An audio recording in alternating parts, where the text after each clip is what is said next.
우리가 경기를 할 때 보면 이기기 위해서는 수비를 참 잘해야 됩니다. 그렇죠? 상대편이 공격을 할 때 잘 방어를 해야 이길 수가 있습니다. 그런데 아무리 수비를 잘해도 공격하지 않으면 이길 수가 없지요. 그렇죠? 내가 점수를 실점하지 않도록 막는 것도 중요하지만 내가 점수를 얻어야 이기는 거죠. 경기도 그렇고 전투도 그렇습니다. 우리가 믿음으로 살아갈 때 우리에게 있어서 정말 중요한 우리의 그 공격, 영적인 무기는 무엇이냐? 지난주에 우리가 살펴본 것처럼 성령의 검, 오직 하나님의 말씀을 가지라 하였습니다. 그러니까 우리가 아무리 악한 역사를 우리가 잘 방어하고 수비를 한다고 해도 우리가 승리하기 위해서는 말씀의 검, 성령의 검이 있어야 된다는 사실이죠. 이것을 얼마나 능숙하게 다루느냐에 따라서 또 승패가 갈리게 되어 있습니다. 아무리 좋은 연장도 누구의 손에 들려있느냐에 따라서 또 그것이 능력을 발휘하기도 하고 별 의미가 없기도 하죠. 잘 다룰 수 있는 손에 쥐어진 것이 제일 큰 능력을 발휘합니다. 예전에 그 달인을 소개하는 프로그램을 봤는데 정말 대단한 실력자들이 각 분야에 많으시더라고요. 기억에 남는 분 중에 한 분이 제가 있었는데 포크레인 운전하시는 기사인데 그 큰 포크레인 그 삽을 얼마나 진짜 자유자재로 이렇게 움직이시는지 그걸로 이렇게 음료수 그 병을 따더라고요. 음료수 병을 따가지고 옆에 있는 분한테 그거를 집어서 그 음료수를 컵에다 따라줘요. 대단하시죠? 자기 손처럼 그렇게 사용을 하더라고요. 유리병을 깨지도 않고 그걸로 막 포크레인으로 탑을 쌓고 대단하더라고요. 진짜 그렇게 자기 손처럼 사용하기까지 얼마나 많은 시간과 노력이 있었을까요? 그 정도 되니까 그 사람이 그것으로 참 두각을 나타내는 사람이 되는 거죠. 축구도 그렇지 않습니까? 우리 정말 손흥민 선수 같은 분은 막 공을 차도 공이 마치 자기 발에 붙어 있는 것처럼 그렇게 차더라고요. 그렇죠? 뺏으려고 해도 뺏을 수가 없습니다. 공을 딱 차면은 자기가 보내고자 하는 그 정확한 지점으로 공을 딱 보내는데 이건 진짜 달인의 경지에 올라 있는 것 같아요. 그렇죠? 우리가 그렇습니다. 똑같은 도구라고 해도 누가 그것을 사용하느냐에 따라 달라진다는 거예요. 저와 여러분 우리 모두가 같은 성경책을 보고 있습니다. 그런데 그 성경에 능력이 있는 것은 확실하지만 그 성경을 대하는 내가 누구냐? 말씀이 성령의 검이라고 하는데 그 말씀의 검인 성경이 누구 손에 쥐어져 있느냐에 따라 천차만별의 그 결과가 나올 수 있다는 뜻입니다. 누가 그러면 이 말씀의 능력을 경험하고 그것을 사용할 수 있을까요? 그 연장 하나도 도구 하나도 자기 손에 딱 붙어서 내 몸과 같이 움직이는 그런 사람들과 같이 이 말씀이 나의 말씀이 되고 나와 하나가 될 때 그 사람에게 말씀의 능력이 드러나는 거죠. 오늘 우리가 읽은 시편 119편이 그 말씀에 대한 이야기입니다. 여러분 성경 창세기부터 요한계시록까지 많은 장이 있는데 시편 여러 장들 다 포함해서 가장 긴 시편이 가장 긴 장이 몇 편일까요? 시편 119편. 네, 왜 물어봤을까요? 오늘 시편이 그거니까 물어봤죠. 그렇죠? 오늘 우리가 읽은 119편이 성경 중에 가장 긴 장입니다. 몇 절까지 되어 있느냐? 1절에서 176절까지 되어 있어요. 진짜 길죠? 그런데 우리가 이것을 그냥 이렇게 흘려버릴 게 아니고 여기에 의미를 우리가 볼 줄 알아야 됩니다. 많은 장들이 있는데 왜 이 시편 119편이 이렇게 긴 분량으로 되어 있을까? 그리고 무엇을 얘기하는 시가 되었길래 이렇게 긴 장으로 되어 있냐? 읽어보시면 알겠지만 시편 119편은 1절부터 176절까지 하나님의 말씀에 대한 이야기입니다. 하나님의 말씀, 하나님의 법이 얼마나 풍성하고 능력이 있고 은혜가 있는지 그것을 가장 긴 분량으로 비중 있게 다룬 그 장이 바로 시편 119편이에요. 그래서 119편을 보면 말씀이 어떠한지, 말씀이 얼만큼 풍성한지, 능력이 있는지를 구구절절 알 수가 있습니다. 그 중에서 우리가 읽어본 우리 119편의 우리 97절, 우리 앞부분 한번 읽어보겠습니다. 시작. 내가 주의 법을 어찌 그리 사랑하는지요. 아멘. 시편을 기록한 사람이 뭐라고 고백하고 있습니까? 주의 법, 하나님의 말씀을 어찌 그리 사랑하는지요. 이건 감탄사죠. 그렇죠? 내가 얼마나 주의 법을, 말씀을 사랑하는지 모르겠다 하는 감탄사입니다. 그러니까 이 사람은 어떤 사람입니까? 말씀의 사람이고 말씀을 오직 유일하게 사랑하는 사람입니다. 여러분, 사랑 아시죠? 해보셨죠? 사랑의 특징이 있어요. 사랑은 억지가 아닙니다. 그렇죠? 사랑을 하면 내 안에서 힘이 나와서 저절로 자동적으로 그냥 힘든 줄도 모르고 매일 만나고 또 만나고 또 만나고 시간 가는 줄도 모르고, 시켜서 만약에 한다면 절대 못할 건데 내가 좋으니까 힘든 줄도 모르고 계속 하는 거죠. 그게 사랑이고 사랑의 힘입니다.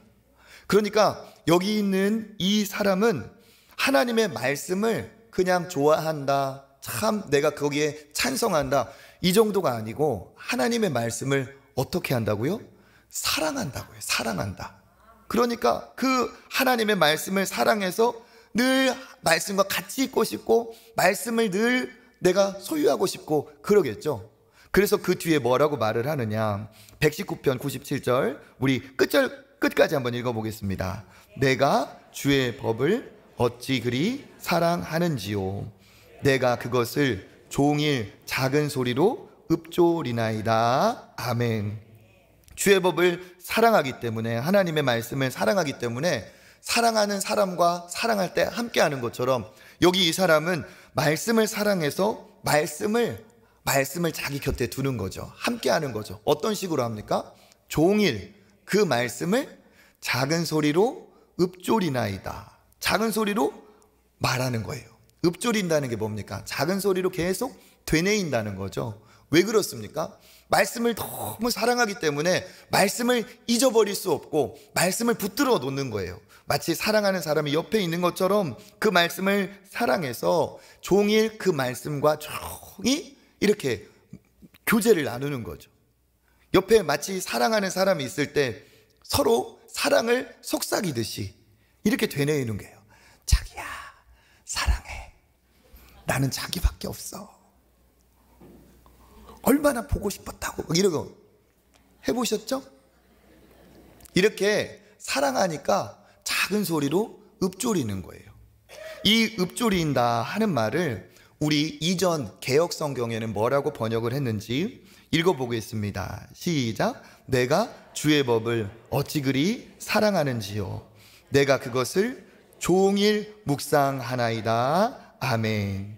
말씀을 사랑해서 조용히 읊조린다는 말을 여기서는 뭐라고 말하고 있습니까? 묵상한다. 그러니까 묵상이라는 이 의미가 즉 내가 작은 소리로 계속 읊조리고 하는 거죠.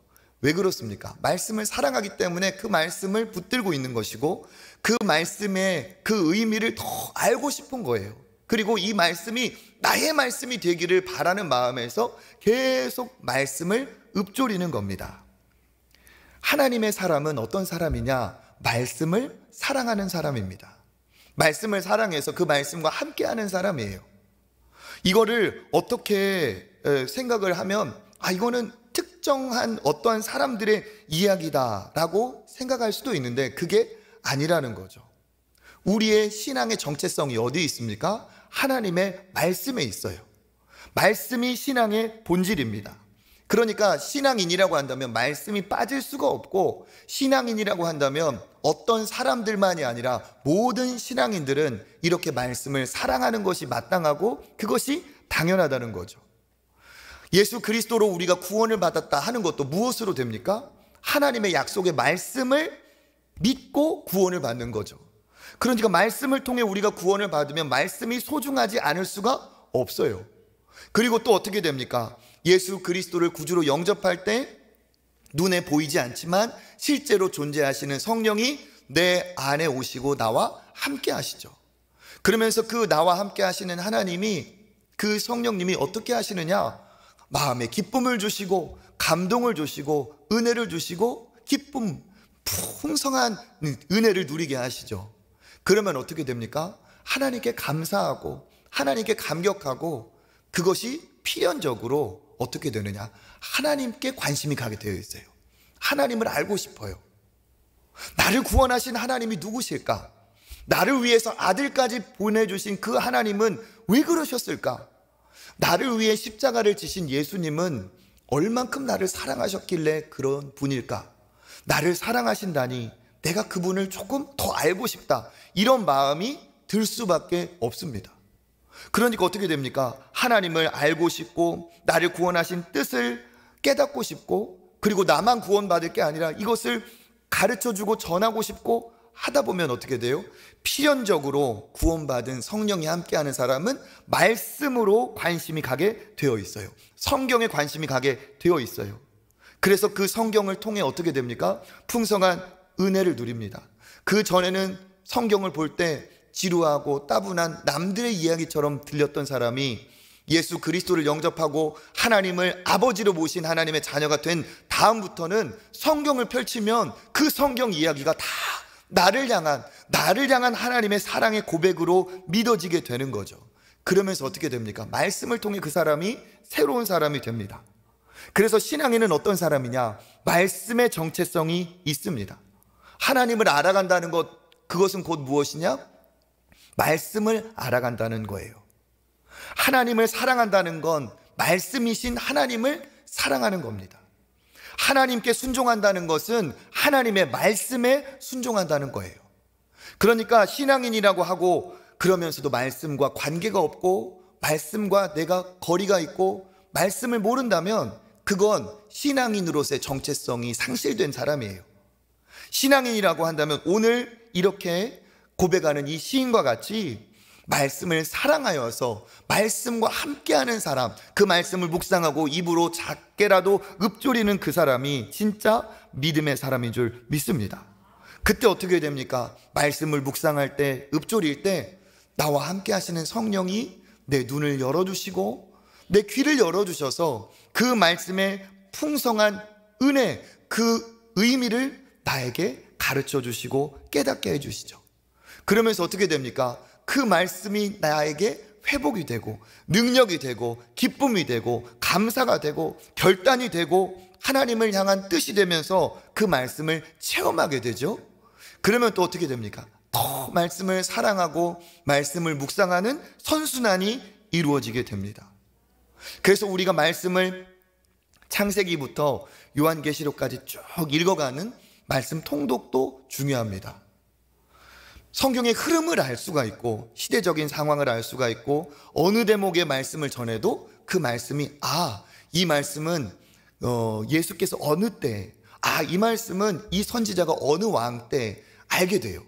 그러면서 말씀을 통독하면서 그 시간의 순서에 따라 말씀을 이렇게 꿰뚫는 것이 통독을 통해 이루어집니다. 그래서 말씀을 통독해야 되는데 말씀을 통독하면서 놓칠 수가 있는 게 뭐냐? 말씀을 구절구절 깊게 보는 것은 쉽지 않죠. 그러니까 어떻습니까? 말씀을 통독하면서 동시에 작은 단락단락 한 절 한 단어라도 우리가 말씀을 읽어가고 묵상하는 것이 필요하다는 거예요. 묵상할 때 그 말씀이 어떻게 되느냐? 내 안에 그렇죠, 스펀지에 물이 스며드는 것처럼, 종이에 잉크방울이 탁 떨어졌을 때 퍼지는 것처럼 말씀을 보내지 않고 내 입에 두어서 되뇌이고 묵상할 때 그 말씀이 내게 스며듭니다. 그래서 그 말씀이 나의 말씀이 되고 그 말씀이 내 안에서 살아 움직이면서 일하는 것을 경험하게 되죠. 그래서 묵상의 핵심이 뭡니까? 여기서 말하는 것처럼 종일 읊조린다고 하죠. 왜? 시간이 필요한 거예요. 그냥 해치우는 게 아니라 말씀을 두고 내가 같이 머무는 그 시간이 있어야 된다는 겁니다. 여호수아에게는 하나님이 뭐라고 말씀하셨느냐? 주야로 묵상하라고 했어요. 주야로. 여기에서는 종일, 이건 뭡니까? 지속적인 거고 끈기를 가지고 꾸준하게 하라는 거예요. 말씀을 대할 때 우리가 어느 날 하고 어느 날 말고 이게 아니라, 운동 하나도 할 때 어떻게 됩니까? 하루 막 운동하고 한 달 쉬면 건강 해치는 거예요. 그렇죠? 어떻게 해야 됩니까? 30분 1시간이라도 규칙적으로 꾸준히 해야 되는 거죠. 마찬가지로 묵상 역시 핵심은 그것입니다. 주야라는 것은 지속하는 거고 규칙이 있는 거고, 그것을 어떻게 해요? 꾸준히 반복하라는 뜻이죠. 그렇게 말씀을 대할 때 어떻게 됩니까? 그 말씀이 내게 스며들고 비로소 말씀의 의미, 말씀의 맛을 느끼게 됩니다. 그래서 우리 103절 한번 읽어보겠습니다. 시작. 주의 말씀의 맛이 내 입에 꿀보다 더 다니다. 아멘. 말씀의 맛이 느껴질 때까지 붙들고 있었던 거예요. 그러다 보니까 어떻게 됩니까? 맛이 느껴지는데 그 맛을 뭐라고 표현하고 있습니까? 어찌 그리 단지요, 내 입에 무엇보다 꿀보다 더 다니다. 지금은 여러 가지 단맛이 있을지 모르겠지만 이 당시에는 오직 단 게 뭐밖에 없어요? 그렇죠, 꿀이 최고로 달고 완전한 식품이었어요. 그런데 이 사람이 말씀의 맛을 보고 나서 뭐라고 말합니까? 이것은 얼마나 달고 단지 꿀보다도 더 달다 얘기하고 있습니다. 여러분, 꿀보다 더 단 말씀의 맛을 보시기를 축복합니다. 말씀의 맛을 이미 보셨다고 저는 또 믿습니다. 그렇죠, 말씀의 맛을 보면 다른 것들은 다 어때요? 시시해져요. 시시해져. 사람들이 왜 세상에서 다 그렇게 헤매고 있느냐? 말씀의 맛을 보지 못해서 그렇습니다. 세상에도 분명히 단맛이 있어요. 재미, 흥미, 쾌락 다 단맛이죠. 그런데 뭡니까? 이건 일시적인 거고 잠깐이에요. 휘발성이 있습니다. 정말 좋은 것 같지만 말초신경을 자극하고 금세 사라져 버립니다. 한번 웃고 나면 끝이에요. 한번 웃고 나면 그냥 나는 나고 나는 제자리에 돌아와 있습니다. 무엇 달라진 것도 하나 없고 다시 공허하고 또 다른 단맛을 찾을 수밖에 없습니다. 참 만족과 평안이 세상의 단맛에는 없는 거죠.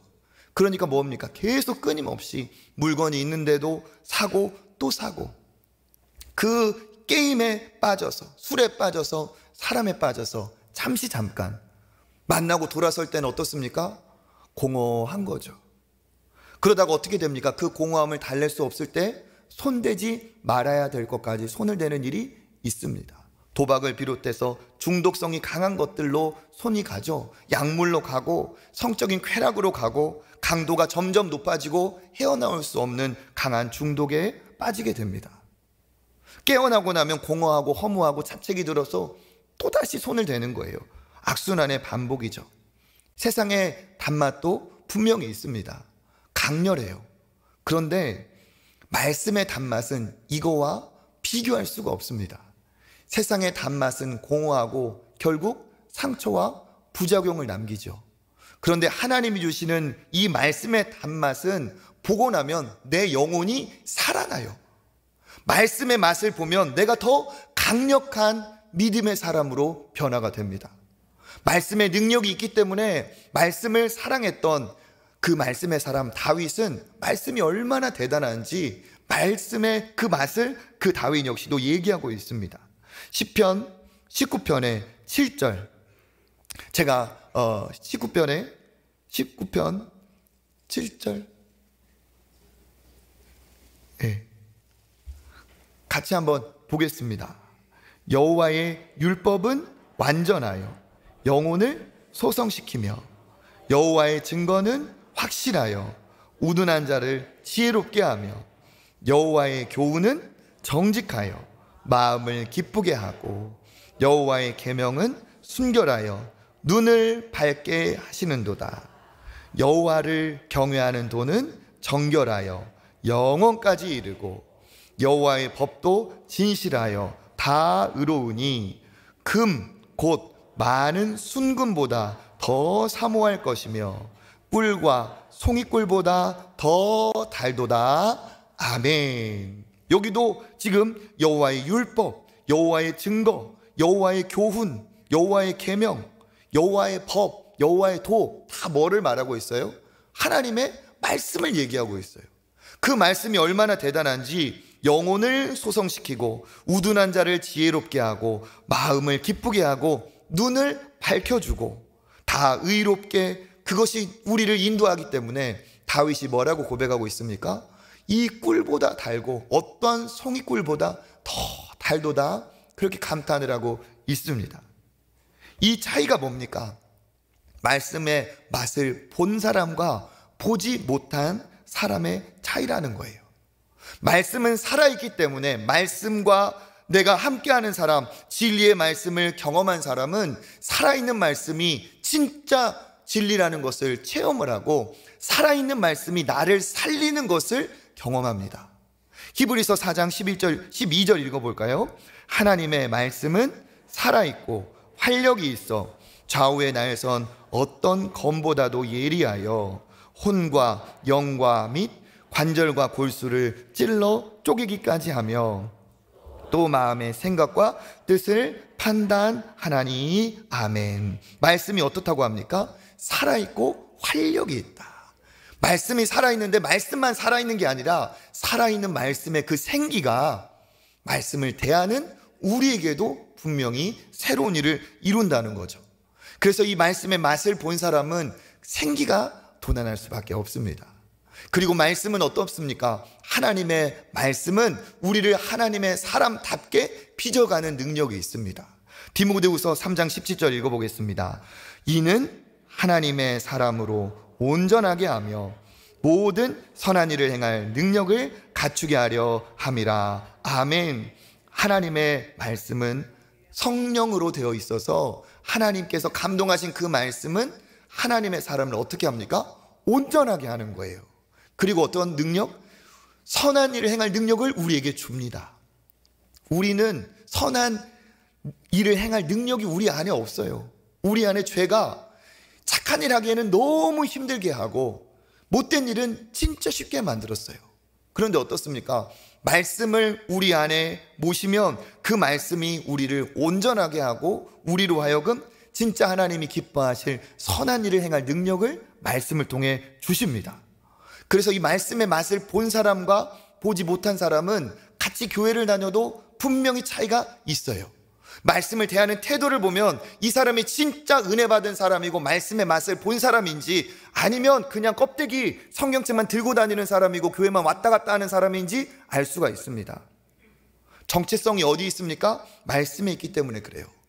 예를 들어 우리가 고난 중에 어려울 때 우리에게 큰 힘이 되는 고린도전서 10장 13절 말씀 같이 한번 읽어볼까요? 사람이 감당할 시험 밖에는 너희가 당한 것이 없나니 오직 하나님은 미쁘사 너희가 감당하지 못할 시험 당함을 허락지 아니하시고 시험 당할 즈음에 또한 피할 길을 내사 너희로 능히 감당하게 하시느니라. 아멘. 이 말씀 그대로 우리가 받는다. 이 말씀 그대로 우리가 믿는다고 한번 보세요. 뭐라고 말씀하고 있습니까? 하나님이 우리에게 감당할 시험밖에는 주지 않겠다. 하나님의 약속이에요. 그 하나님은 어떤 하나님이냐? 미쁘사. 미쁘다는 말은 무슨 말이냐? 신실하다, 믿음직스럽다는 말이에요. 하나님은 신실한 믿음직스러운 분이기 때문에 우리가 감당하지 못할 시험을 절대 주시는 법이 없다. 내 죄로 당한 고난이든 내 하나님께서 훈련의 연단의 고난이든 어떠한 고난이든지 하나님은 감당할 만큼만 주신다는 거예요. 이게 성경의 약속입니다. 그런데 그 하나님이 어떻게 하신다고요? 감당하지 못할 시험 즈음에는 피할 길을 우리에게 내셔서 우리가 능히 감당하게 하신다는 거예요. 이 말씀을 내가 묵상하며 내 삶을 이 말씀으로 한번 돌아볼 때 특히 고난 중에 있는 분들이 얼마나 마음에 힘을 얻겠습니까? 그래, 하나님이 약속하셨지. 포기할 게 아니야. 하나님은 감당할 만한 것만 주신다고 했어. 그래, 포기하지 말자. 믿음으로 기도하자. 하나님께서 피할 길을 주실 거야. 피할 길을 발견하도록 하나님께 간구하자. 이런 믿음을 가지고 기도할 수 있는 힘이 어디서 나와요? 말씀에서 나와요. 그런데 하나님 앞에 그렇게 믿음을 가지고 간구할 때 어떤 일이 벌어집니까? 하나님의 말씀이 살아있기 때문에, 말씀은 나와 하나님 사이의 약속이기 때문에 하나님께서 약속을 지켜주시는 거예요. 그러니까 그 하나님을 뭐라고 말하냐? 믿부사, 즉 믿을 만하시다는 거죠. 이 말씀이 내 안에 어떻게 해요? 세상에 줄 수 없는 위로와 소망과 회복을 주시고 확신을 주십니다. 그러니까 말씀의 능력이 분명히 있다는 겁니다.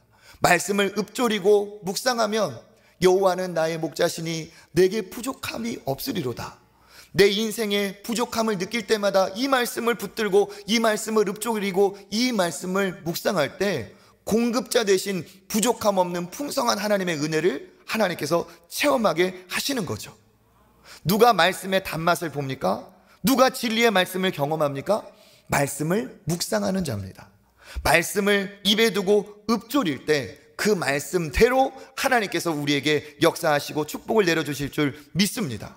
그래서 말씀을 묵상하는 사람에게는 풍성한 삶의 축복이 있어요.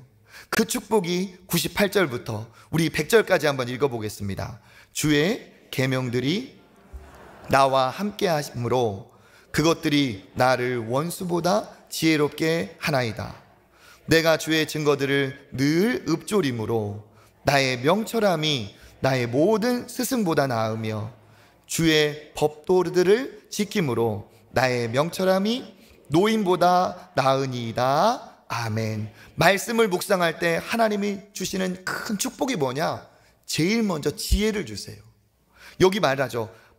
주의 계명이 항상 나와 함께함으로 내가 지혜롭게 되었다. 누구보다 지혜롭게 되었다? 그렇죠. 나의 악한 대적 원수보다 지혜롭게 되었다. 악한 사탄 마귀보다 우리가 지혜로울 수 있는 비결은 하나님의 말씀에 있습니다. 우리를 대적하고 해코지 하는 그런 악인들에게 승리하는 것은 그들이 아무리 모여서 악을 도모하고 우리를 모함하고 넘어뜨리려고 한다 할지라도 우리에게 승리의 비결이 있는 것은 무엇에 있습니까? 하나님의 말씀을 묵상할 때 하나님께서 주시는 지혜로 승리할 수가 있습니다. 여기에서 지혜 말고 또 뭐를 주신다고요? 읊조림으로 명철함이 스승보다 낫고 그 명철함이 노인들보다 낫다고 해요. 지혜와 명철함이 말씀을 통해 하나님이 주시는 축복입니다. 그런데 지혜와 명철함 비슷한 말이기도 하지만 약간 달라요. 명철함의 의미는 조금 더 새롭습니다. 그 의미를 쉽게 말하면 명철함은 우리가 흔히 말하는 것 중에 분별력이라고 말할 수 있어요. 분별력. 그리고 사물의 이치를 꿰뚫어보는 통찰력. 그러니까 하나님이 우리에게 지혜와 분별력, 통찰력을 무엇을 통해? 말씀을 묵상하는 과정에 말씀을 통해 우리에게 주십니다. 그래서 이 세상에서 악인들을 이기는 지혜가 말씀에서 나오고 스승보다 노인보다 더 큰 그 명철함이 말씀에서 나오는 거예요. 그런데 저는 이 부분을 정말 오늘 강조하고 싶습니다. 왜? 요즘 시대를 보세요. 혼란스럽고 혼탁하고 복잡하고 정보들이 홍수처럼 넘쳐나고 그 많은 정보들 중에서는 진짜인지 가짜인지 정말 난무하는, 영적인 것도 정말 이단과 사이비들이 얼마나 판을 치는 그러한 시대인지 모릅니다. 이때 무엇이 필요합니까? 지혜가 필요해요. 이때 무엇이 필요합니까? 분별력, 명철함, 통찰력이 필요합니다. 그런데 이 지혜를 어디에서 배웁니까? 학교에서 배울까요? 학원에서 배울까요? 부모가 가르치려고 해도 가르칠 수 있을까요? 불가능해요. 어디에서? 오직 이러한 분별과 통찰력은 하나님의 말씀에 있는 줄 믿습니다. 그 말씀을 그냥 수박 겉핥기식이 아니라 말씀을 읊조리고 말씀을 묵상할 때 성령께서 내게 임하심으로 말씀에 조명해 주시고 그 말씀의 의미가 깨달아지면서 내 안에는 기쁨과 감사와 감동이 찾아오는 거예요. 그러면서 어떻게 되느냐? 생각이 바뀌어요. 이전과 같은 상황에서 다른 생각을 하게 되어 있습니다. 말씀의 은혜가 임하면서 내가 같은 상황에 다른 말을 하게 되어 있어요. 말씀의 감격과 감사가 넘치면서 이전과 다른 행동을 하게 되어 있습니다. 그런데 이게 어떤 결과를 내느냐? 이전과 다른 생각, 이전과 다른 말, 이전과 다른 행동이 다른 원수들에게는 지혜가 되고 어떠한 스승보다 명철한 분별력이 된다는 사실이에요. 그러니까 이 말씀을 대하고 말씀에 순종하면서 전과 다른 삶이 되고, 그것이 곧 지혜로운 명철한 삶이 된다는 거죠. 그러니까 이 말씀의 맛을 본 사람과 보지 못한 사람은 분명히 차이가 있습니다. 말씀의 은혜를 받은 사람은 이전과 다른 삶을 살게 되죠. 그 말씀을 지키면서 말씀의 기쁨 안에 거하면서 그는 하나님이 기뻐하신 복된 길을 가게 되어 있습니다. 그래서 101절, 102절 읽어볼까요? 내가 주의 말씀을 지키려고 발을 금하여 모든 악한 길로 가지 아니하였사오며 주께서 나를 가르치셨으므로 내가 주의 규례들에서 떠나지 아니하였느니라. 아멘. 104절 읽어보겠습니다. 주의 법도들로 말미암아 내가 명철하게 되었으므로 거짓 행위를 미워하나이다. 아멘. 이 사람이 고백합니다. 말씀을 지키려고 노력을 했더니 주께서 내게 말씀을 가르쳐 주심으로 내가 명철하게 됨으로 어떻게 되었다고요? 악한 길로 가지 않고 주의 규례들을 떠나지 않고 거짓 행위를 미워하는 사람이 된 거예요. 원래 자기에게는 그런 능력과 힘이 없었죠. 죄악을 좋아하고 그렇게 타락하고 쾌락하고 변질된 것을 선호하는 내가 말씀의 은혜가 임하니까 어떻게 됩니까? 이 사람이 정말 죄악의 길로, 하나님 앞에 심판의 길로 가지 않고 축복의 길로 가는 사람으로 변하게 되어 있습니다. 이게 어떤 일이냐? 말씀을 묵상하면 그 내면에 말씀이 나를 끌어가는 힘을 경험하게 됩니다. 그래서 내가 내 육신, 내 뜻이 아닌 말씀이 나를 이끌어가면서 죄악의 길, 악한 길, 쾌락, 거짓의 단맛에 유혹에 넘어지지 않고 내가 승리하고 하나님이 기뻐하시는 길로 가게 되며 우리는 하나님이 보실 때 복된 인생이 되는 거죠. 우리가 잘 아는 시편 1편 1절에 복 있는 사람에 대해서 얘기합니다. 악인들의 꾀를 따르지 않고 죄인들의 길에 서지 않고 오만한 자들의 자리에 앉지 않는다. 이게 그냥 읽으니까 그렇지 이게 진짜 특별한 은혜예요. 왜? 우리는 악인들의 꾀에 빠지기 십상입니다. 우리는 죄인들의 유혹에 따라가면서 그 유혹의 길로 따라갈 그런 연약한 존재예요. 우리는 어떤 사람이냐? 우리는 자칫 뭐만 알아도 가져도 교만하고 오만해지기 십상인 사람입니다. 그런데 어떻게 우리가 악인들의 꾀를 따르지 않고 죄인들의 길에 서지 않고 오만한 자들과 어울리지 않게 됐을까요? 어떻게 이런 복 있는 사람이 됐을까요? 그 다음 2절이 핵심이에요. 2절 같이 한번 읽어보겠습니다. 오직 여호와의 율법을 즐거워하여 그의 율법을 주야로 묵상하는도다. 아멘. 율법을 즐거워하여서 율법을 주야로 묵상하면서 어떻게 됩니까? 그 사람이 새로운 사람이 되고 복 있는 사람이 돼서 그 악한 것, 죄를 분별하고 오만한 자리에 서지 않는 믿음의 사람으로 새로워진 거죠.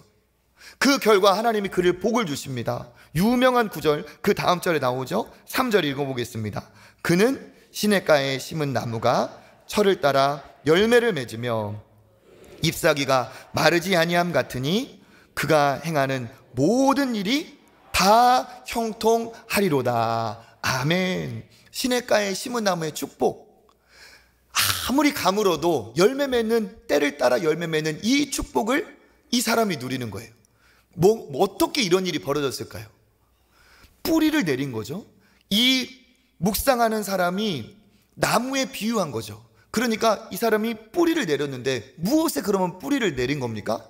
하나님의 말씀에 뿌리를 내린 거죠.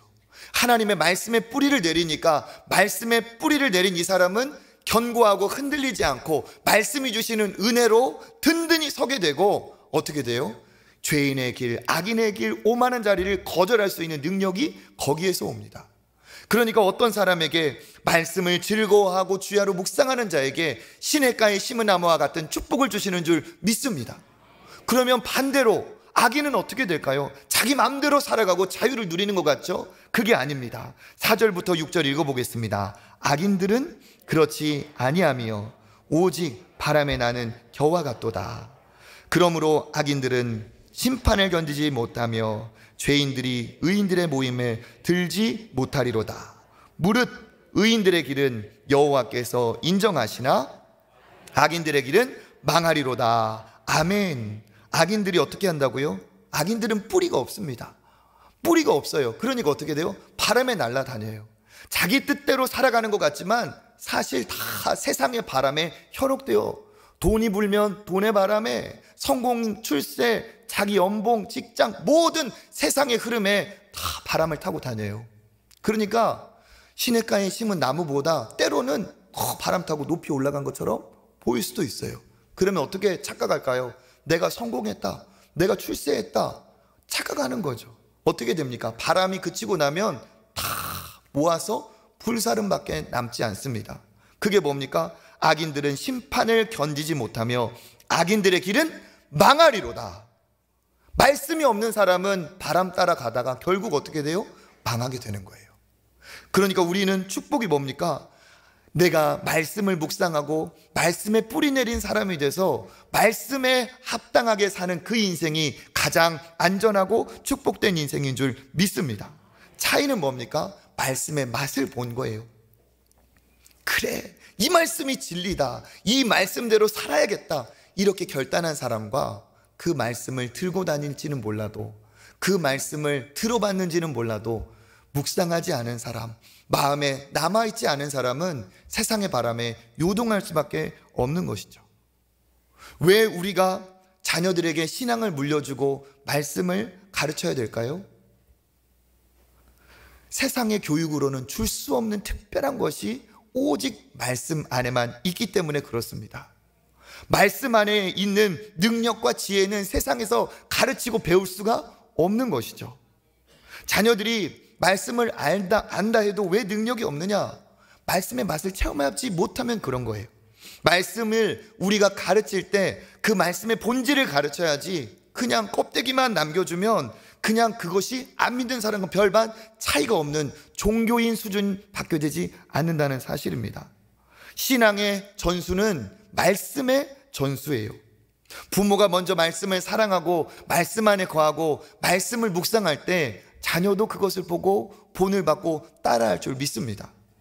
주일학교가 좋고 우리 목사님들, 전도사님이 중요한 믿음의 말씀을 선포하는 것도 중요하지만 가정에서 말씀이 생활이 되고 말씀이 묵상이 되고 부모와 함께 말씀을 나누는 그 가정에 소망이 있는 줄 믿습니다.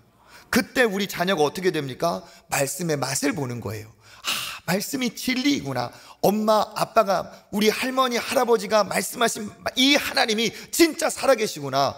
이거를 껍데기가 아닌 그 아이의 입으로, 그 자녀의 입으로 고백하는 체험이 있어야 될 줄 믿습니다. 이게 바로 묵상이죠.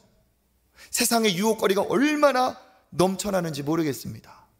대학만 가도 유흥, 쾌락, 여러 가지가 우리 자녀들을 노리고 있습니다. 이때 세상의 유혹에서 누가 지켜주겠습니까?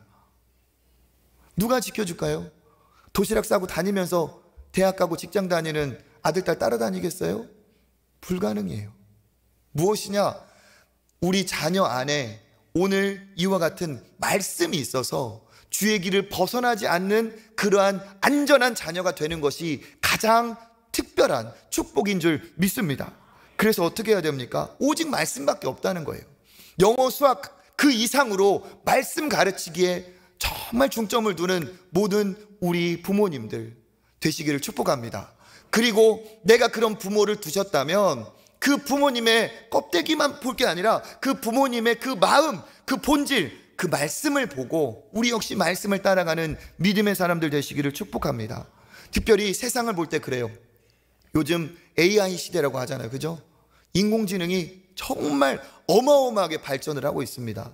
손댈 수 없을 정도로, 예측할 수 없을 정도로 발전을 하고 있어요. 저는 AI가 이렇게 발전을 하면서 더더욱 진짜 말씀에 집중해야겠구나, 그런 생각을 합니다. 왜 그럴까요? AI가 만들어내는 것들이 어떤가? 사진을 예전에 보면 그 사진이 진짜였어요. 그런데 지금 인공지능이 발달을 하면서 사진을 보면 어때요? 진짜가 아닌 것도 진짜 같아요. 옛날에는 사람이 있고 나무가 있으면 그건 진짜였어요. 그런 영상이 보면 진짜 그런 사람이 있었던 거죠. 그런데 지금은 사람이 오고 가고 영상에 뭐 하늘이 있고 바다가 나와도 이게 진짜인지 가짜인지 구분이 안 되는 시대가 되었습니다.